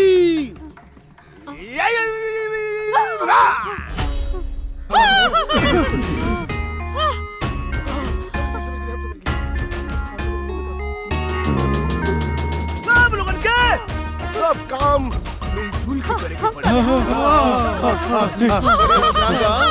ठीक बा महाराज, ठीक बा। एक दूसरे से प्रेम के साथ रहते पड़ेगा। महाराज, कोई लड़ाई झगड़ा ना करी। ये भूतनी के आदेश बा। ठीक बा। बाबा, हमरा रहते ये सब लोग काम करी हैं, ये हमके अच्छा ना लगे। हमने के कॉलेज में जाए, कॉलेज में जाए। ऐसे कहीं ना कि हम घर के कुल काम अकेले कर लें। चुप रहा तू। ई का बोलत बाड़ू?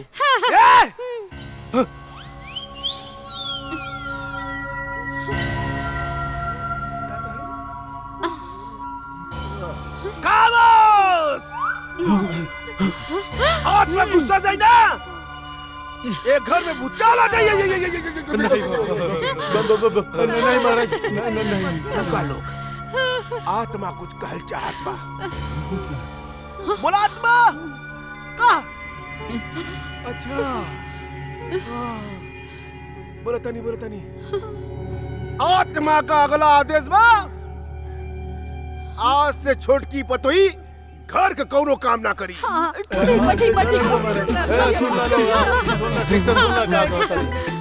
से घर का मालकिन बनी।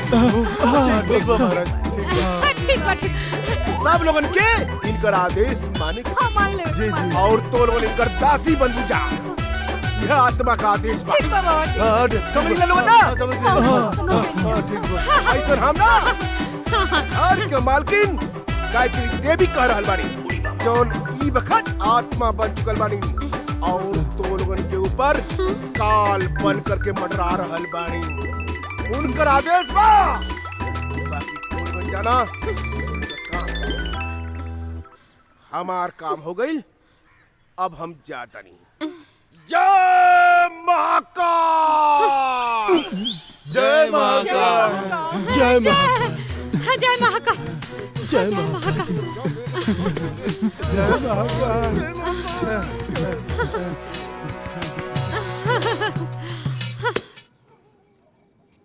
ओम जय सासू माता मैया, जय सासू माता, हमरो दुखवा दूर करो, तुम हो जगदाता। ओम जय सासू माता। जय सासू माता। कौआ नियर आवाज लेके, चपड़ा नियर दांत लेके जय छाछू माता करत हई। आज तो अपना माई के प्यारी के दुलारी के आरती तो हम उतारब।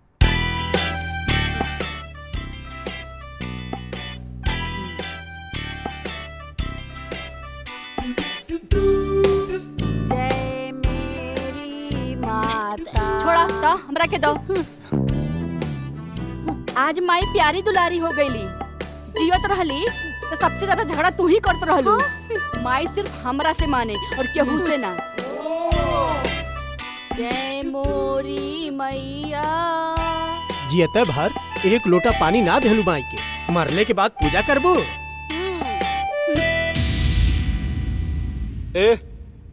ये पूजा के थाली हमरा के दो। काहे से कि हम सासू माँ के सबसे प्यारा और दुलारा दामाद बानी। वो बात अलग बा कि हम यहाँ के मर्जी के खिलाफ जाके एक घर के घर जमाई बन के बैठे बा, लेकिन हमरा पक्का यकीन बा कि सासू माँ हमार बात कबो ना कटी। दो पूजा के थाली दो। अरे चुप करा लोग, जब तक माई जिंदा रहल ओकर बात कबो न मनला लोग, केहू भी इज्जत ना कैला।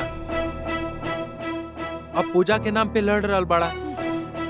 अगर सच में माई की आत्मा ऐसे हुई तो ओके कितना तकलीफ पहुंचत हुई।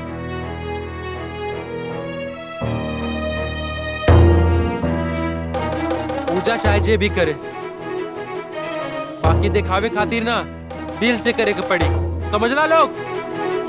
दुल्हन, अभी भी सबके मन में खोट बा। ई लोग के सुधारे खातिर कुछ और करे के पड़ी। अब लागता हमरा कि आपन भूतिया पंथी दिखावे के पड़ी।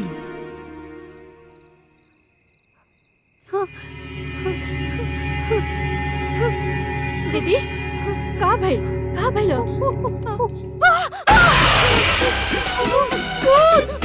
अरे का भाई तू जने हिलत काहे बाड़ू जा? का? अरे का भाई?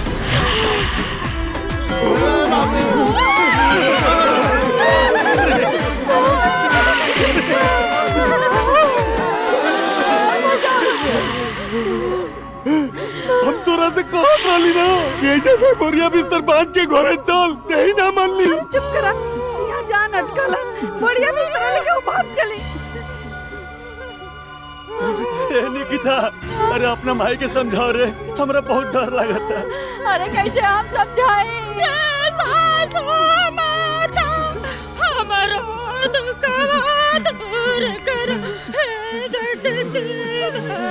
अरे बाबूजी आगे बढ़ी नहीं तो हम खत्म हो जाइए। ए भगवान, हमरा लइकन के माई सुना तारू। देखा देखा देखा, तू तो इधर कर बुना, अब तो मरिए जाइब। तोहार हम पाँव पड़तानी, तू ऐसे ना काहे हमनी के पीछे पड़ल बाड़ू है? बतावा काहे खातिर? देखा हम ना तोहरा का मुंह दिखाई में पीतल का अंगूठी देले रहनी ना हम। तोके याद बा ना? और याद करा जब तू तीज के व्रत रहलू है ना, हम ना तोहरे लिए गुरहिया जिलेबी ले आई रहनी है, याद बा ना? जौना दिन हम भूखल रहनी वो दिन तो जिलेबी रसगुल्ला लावत रहा, बाकी के दिन सिर्फ हमरा के हवा खियावत रहा। कुछ भुलाइल नहीं की, बाकी लागता तू लोग तांत्रिक महाराज श्री श्री लड्डुएश्वर नाथ के बात भुला गईला। ना हमनी के सब याद बा, सब याद बाटे, याद बानू। अगर हमरे आज्ञा के पालन ना भइल तो हम सब के कच्चा चबा जाए। ठीक बा, एक मौका और दे पानी, अगर ये बेर चूक गला एक कच्चा चबा जाए।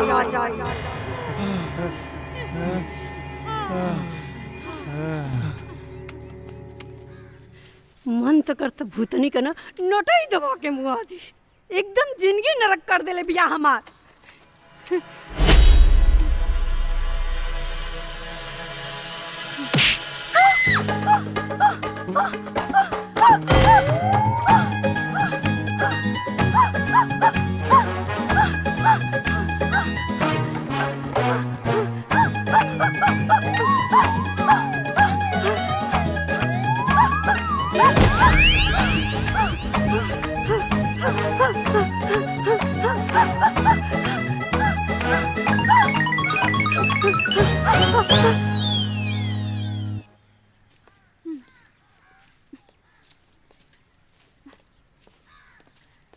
रे राम, का हो छोटकी दीदी, तू और झाड़ू पोछा?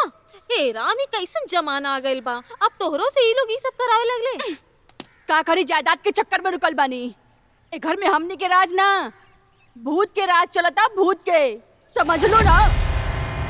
हम तो परेशान हो गइल बानी उसे, जिंदगी न रख करके रख ले बिया।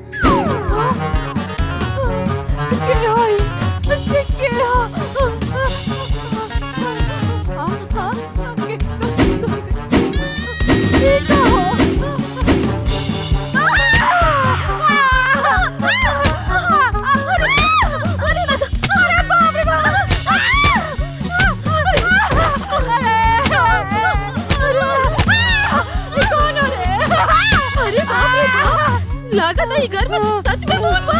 हम जाता नहीं।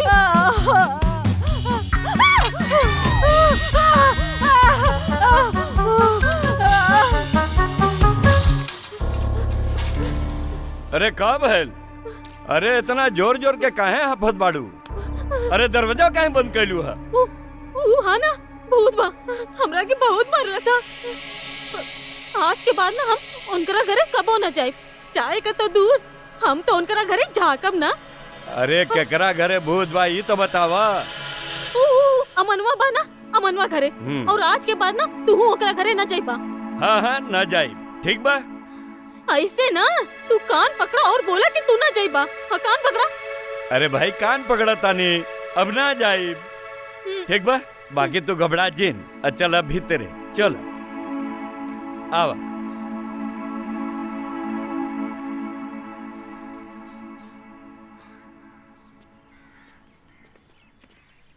चला चल चला बैठा। Bye by.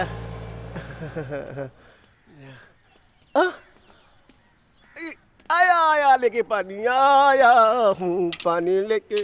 इन्हें पानी आ गया धोई दी हम क्या हम का आप काहे परेशान हाँ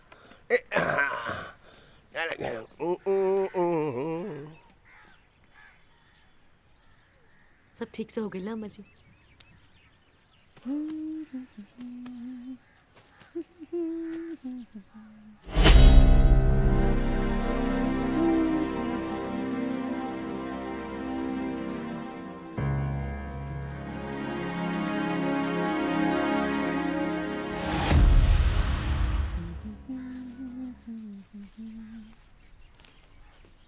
ले बाबूजी नहवा लेनी हाँ इली दवाई ले खा ले हाँ ये पानी ले हाँ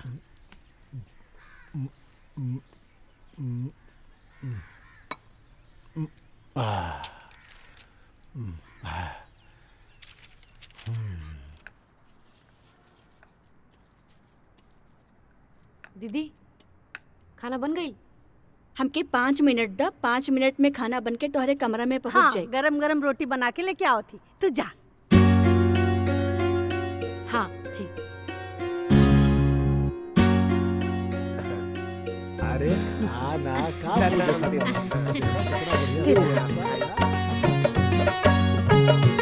खाई खाई पानी ले पानी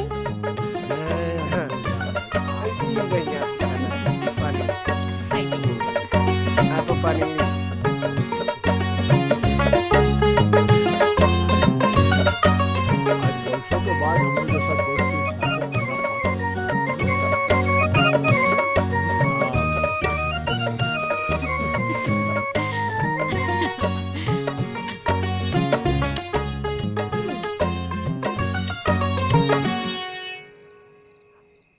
अमन के छोड़ के पूरा परिवार आज इकट्ठा बा भले ही डर के मारे ही सही बाकी सबके इकट्ठा देख के हमार मन खूब प्रसन्न हो गइल बा खुश हो गइल बा सब साथे खात हमें साथे साथे काम करावत आड़े और फिर केहू आपस में झगड़ा भी नहीं के करत ये सब देख के हम बहुत खुश होता नहीं।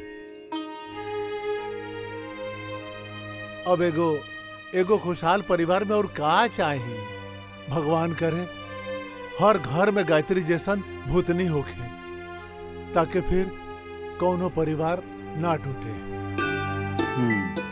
बाबूजी जौन परिवार टूट जाला ना वो परिवार नर्क बन जाला काहे कि जब तक इंसान के मन में लालच अस्वार्थ रहेला ना तब तक वो परिवार परिवार ना रहेला। यही से इंसान के मन में लालच और स्वार्थ न रहे के चाहिए। हमरा के माफ कर दे दुल्हन तू ठीक कहत बाड़ू हमरा के पैसा का घमंड हो गइल रहला दान दहेज तो खूब लेके आईनी बाकी संस्कार ना रहे हाथे में लेकिन आज समझ में आयल कि परिवार का मतलब का होला। प्रेम रिश्ता अनुशासन से बढ़ के यह दुनिया में कौनो दौलत अजयजात नहीं खे। हाँ बौजी तू ठीक कर बाड़ू हम धन के लालच में आके अपन नैहर ससुरा दोनों गवा देनी। हम तू लोग से आके यहाँ झूठ बोलनी कि इनकरा पास कुछ नहीं के कि सब बेच दिले बाड़ा लेकिन सच्ची बात कि इनकरा पास सब कुछ बा कि हम आराम से रह भी सकिला और खा भी सकिला। हमरा के माफ कर दे लोगन। का का कहलू ह ठीक से सुनाइल है ना तनी एक बार औरी कहो। हमरा तो अपनी कान पे यकीने नहीं के हो कि तू कहलू हो। हमरा बुझाता कि हम कोनो सपना देखा तनी। ए कविता एहसास हो गइल ना तब बोरिया बिस्तर बांधा घरे चलल जाओ। जीजा जी हमहू चलब अब दीदी के हिस्सा मिली तो हमरों के मिले के चाहिए यही खातिर हमने एजा डेरा जमौले रहनी। हमसे बहुत बड़ा गलती हो गई, हमरा के माफ कर दी। हमरो 4 गो बहन बाड़ी सन। अगर हम एजा हिस्सा ले और बिहाने उन लोग भी आके हिस्सा मांगे लगी हैं तो हम का जवाब दे? माफी था हमरा के भी मांगे के बा। हम अमन के साथ बहुत नाइंसाफी कैले बानी। हम चाहते अमन के शोरूम खुलवा देले होती, बाकी हम झूठ बोलली कि फैक्ट्री हमार घाटे में बा। अब ऐसन गलती ना कर और अमन खातिर बाजार में एगो शोरूम खुलवाए ताकि अमन अपने पैर पे खड़ा हो सके।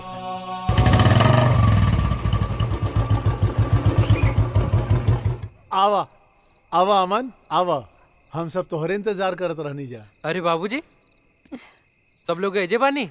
हाँ। एगो खुशखबरी बा, सुनी लोग। का हो? हमार बनारस में एगो फैक्ट्री में इंजीनियर की नौकरी लाग गइल बा। बहुत अच्छा पगार बा। अब बाबूजी, आराध्या भी हमरे संगे जाई।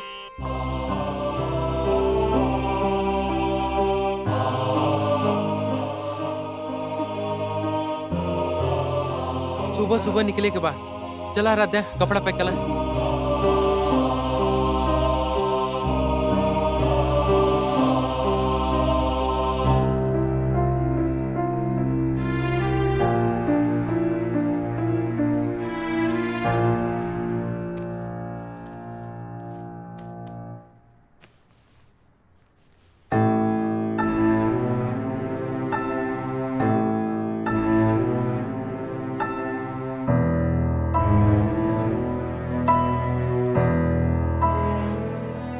ऐसे उदास काहे खड़ा बाड़ू? कब से कहता नहीं कपड़ा पैक करा, संगे चले के विचार नेखे का तो आज। ना, हमके नेखे जाए के बा और हम रउआ के भी ना जाए दे। अरे बड़े भैया बोलन ना कि रउआ के वो शोरूम खुलवा के दिए, फिर रउआ के काहे केहू और के जॉब करे के बा। और देखी आपन बिजनेस स्टार्ट कर जाए और यही घर में रहल जाए। पगला गइल बाड़ू का? भैया भौजी उनका भरम में मत रहिया। वो लोग आज ना माई के भूत से सुधरल बाड़न, काल फिर से बिगड़ जाइयन। भलाई यही में बा, हमरा संगे चला। देखी यहाँ से जाए में ना सिर्फ हम दोनों जन के भलाई बा, और परिवार तो फिर से टूट जाए ना। हाँ, माँ जी की सोची उनकी आत्मा के मुक्ति कैसे मिली? तो वो नहीं चाहत का कि उनकी आत्मा के मुक्ति मिल जाए। तो वो यही चाहता नहीं कि अम्मा जी की आत्मा हमेशा भटकत रहे।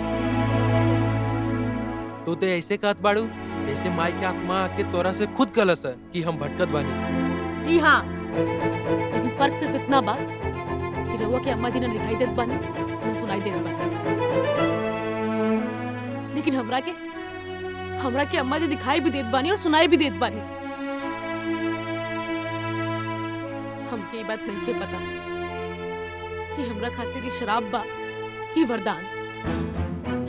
देखी अम्मा जी एजा खिड़की के पास ही खड़ा बानी। एक बार वो एहसास तो करी, एक बार देखी तो सही अम्मा जी के, उनका के प्रणाम करी प्लीज।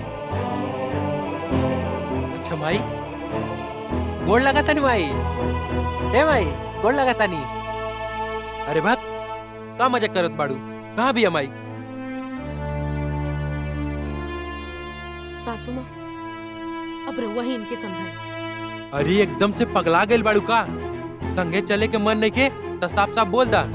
तोहरा के यही घर में रहे के बा त रहा, बाकी हम जाई।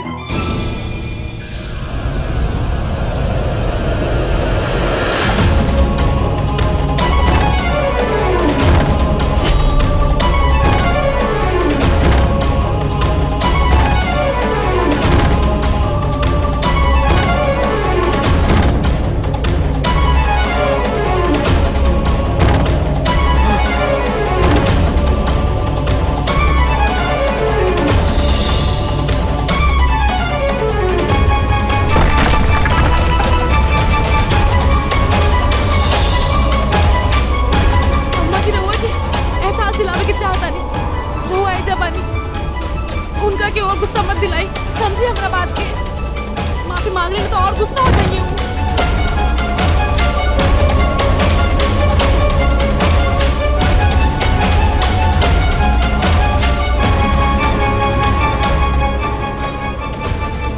माफ कर दिया अम्मा जी, माफ कर दिया।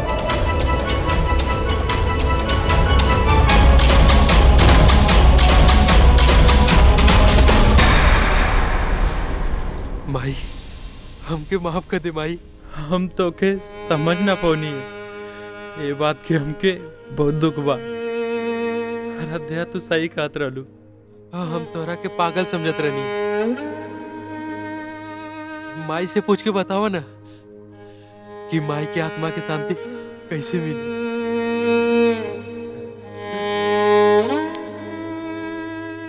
देखी सासू माँ के तबे मुक्ति मिली जब रउआ सासू माँ के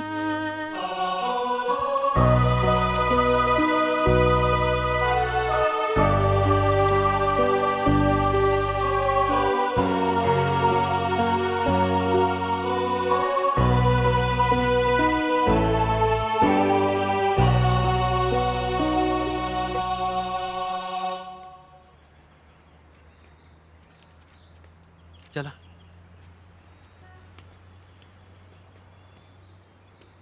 बोली ना। तू ही बोला, बोला ना। बाबूजी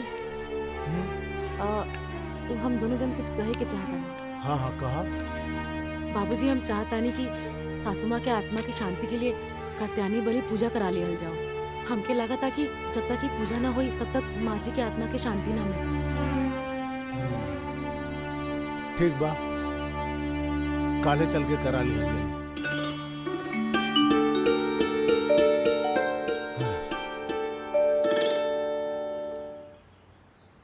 अरे अरे छोड़, हम लगाए। अरे हम लगावत थी ना, हम लगाए। छोड़ा, अरे दा हम लगा ठीक बा। रवा लोग रुकी, दीदी दी ना हम लगा देना। नहीं हम, अच्छा ठीक, हम लगा दे दाना। अरे दाना बेटा हम लगाए, हमके लगावे दाना।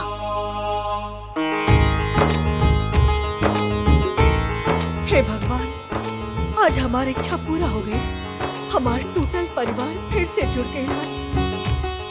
आपके बहुत बहुत धन्यवाद भगवान जी। ओम गो शांतिरंतरिक्ष शांति, पृथ्वी शांति, रापा शांति, रोषधय शांति, वनस्पतय शांति। बहू, बहू। अम्मा जी कहाँ भइल? अम्मा जी। विश्व शांति, ब्रह्म शांति, सर्व शांति, शांति रेव शांति। सासू माँ, सासू माँ। बहू, हमार जाए के वक्त हो गए बहू, लेकिन इस सास बहू के गठबंधन ना टूटे के चाहे बहू, ना टूटे के चाहे। रामा शांति रे दिया, ओम शांति शांति शांति। हम वादा करत नहीं सासू माँ कि ये गठबंधन कबो न टूटे, लेकिन रुआ हमके छोड़ के मत जाई सासू माँ।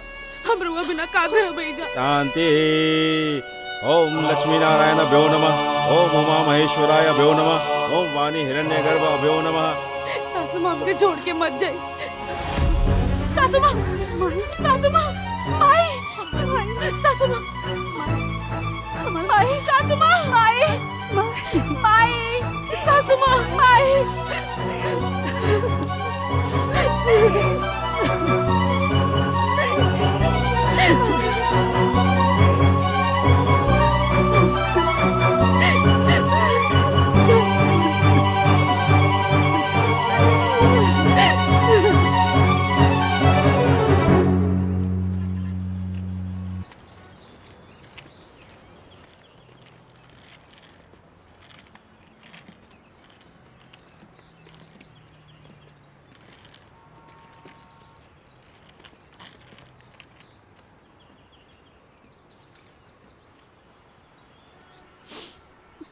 भाभी हमरा के माफ कर दिया।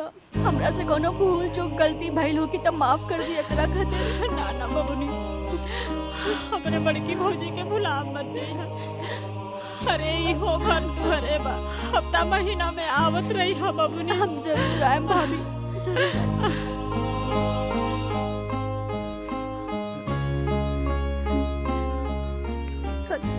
महान बाड़ू। हमने से जौन भी भूल चूक भइल होई, हमने के माफ करी।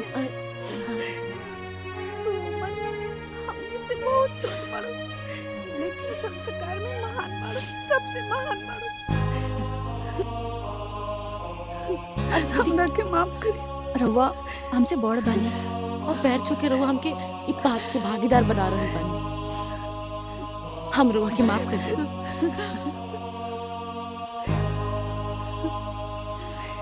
चुप हो जाइए रहुआ, रोई मत। भौजी हमरा के माफ कर दिया, हमरा के माफ कर दिया। भूल चूक में जौन भी गलती कैले बानी हम तो हर दिन बहुत दुखैले बानी ना।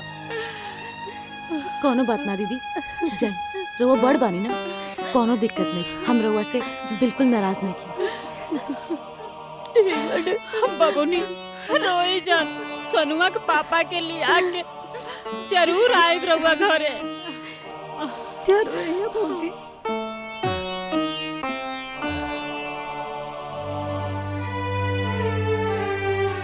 खुश रहा,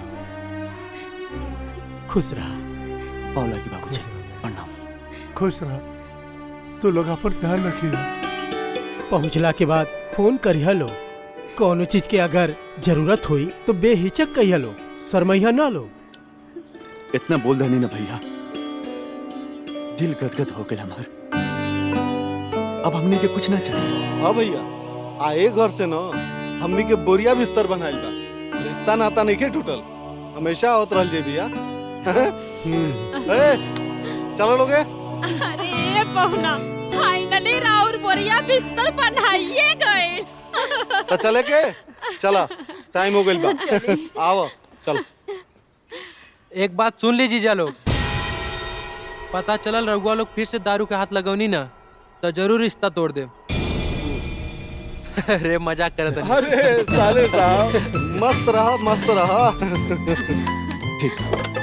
अरे आई भू, अरे अब वेट काहे करत हड़ू? चलो आओ बाहर माइका फिर तो आवई के बा। बैठ, चलो बैठो बैठ। चलो चलो भाई। बाय।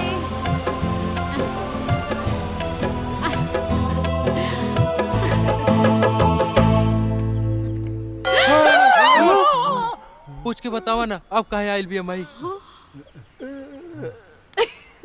अरे हम तो मजाक कर रहे हैं। नहीं की सासू माँ। चलिए। हम लवंगी के फूल पिया बनावा के पत्ता, दिलवा पे हमरे चले लागल बा तोरे सत्ता। हम लवंगी के फूल पिया बनावा के पत्ता, दिलवा पे हमरे चले लागल बा तोरे सत्ता। सुनराई में तू सबका से 20 बारू, सुनराई में तू सबका से 20 बारू, रानी लाखों में तू एक 20 बारू, रानी लाखों में तू एक 20 बारू, रानी लाखों में तू एक 20 बारू।